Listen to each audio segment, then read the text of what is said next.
नमस्कार दोस्तों, आप सभी का स्वागत आज की इस नई कहानी में। आज की कहानी सास और बहू की कहानी है, जो कि हिंदी मोरल स्टोरी के अंतर्गत आती है। जब एक नई नवेली दुल्हन घर आती है तो उसकी सास उसके साथ कैसा व्यवहार करती है और अपनी सास के इस व्यवहार पर बहू का क्या रिएक्शन होता है।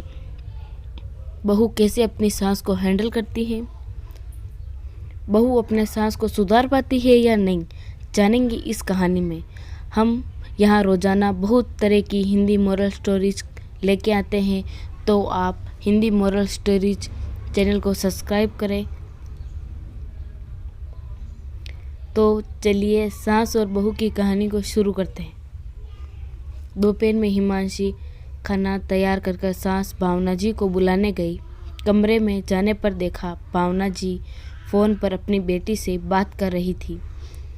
आज भी दाल में नमक कम था और आटे भी अच्छी तरीके से नहीं लगा। हिमांशी सोचने लगी, मम्मी जी यह बात तो आप मुझे भी बता सकती थी। हिमांशी की अभी अभी शादी हुई थी, तो उसे ससुराल के कामों की ज़्यादा जानकारी नहीं थी। सबके टेस्ट के बारे में भी नहीं पता था, तो वो हर काम में न चाहते हुए भी गलती हो ही जाती थी। वैसे भी एक परिवार से दूसरे परिवार में जाने पर कोई तुरंत वहाँ के तौर तरीके नहीं सीख पाता। हिमांशी से गलतियाँ मायके में भी होती थी, पर तब माँ आकर समझा देती थी। पर अब तो सास भावना जी उसकी गलतियों के सारा घर वाले को सुनाकर ही दम लेती। हिमांशी बहुत ध्यान से काम करती, फिर भी कुछ ना कुछ छूट जाता। पर बुरा तो तब लगता जब सास भावना जी कभी अपनी बहन को तो कभी ननंद को तो कभी अपनी बेटी को बताती रहती।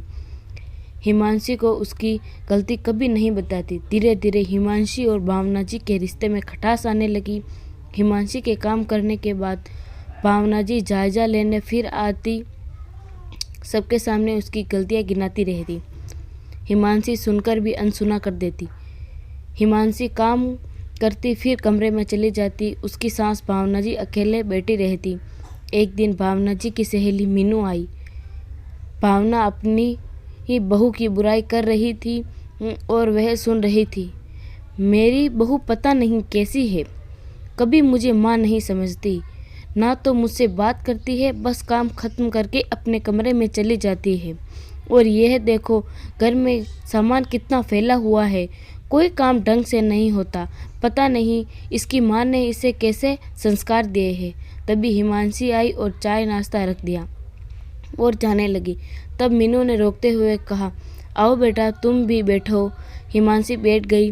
मीनू जी ने थोड़ी देर इधर उधर की बातें की, फिर कहा, बेटा एक बात बोलूँ, बुरा तो नहीं मानोगी?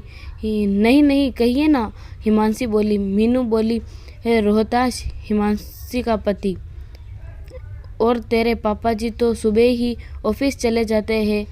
तुम दोनों बहू साथ रहोगी तो किसी को अकेलापन नहीं लगेगा। सास भी तो माँ जैसी होती है ना। हिमांशी बोली, माफ़ कीजिए आंटी जी, माँ जैसी होना और माँ होना दोनों में बहुत अंतर है। गलतियाँ तो मुझसे पहले भी होती थी, तब माँ समझा देती थी, पर यहाँ मम्मी जी सबके सामने ढिंढोरा पीटती है। भावना जी गुस्से से बोली, मैंने किससे कहा? तब हिमांशी बोली, मुझे छोड़कर सभी से है। जब मेरी गलती बताती हो, जब गलती मेरी है तो मुझे ही सुधारना है। यह सुनकर भावना जी के चेहरे का तो रंग ही उड़ गया। इस पर मीनू बोली, तुम बहू की शिकायतें दूसरों से करोगी तो क्या मिलेगा?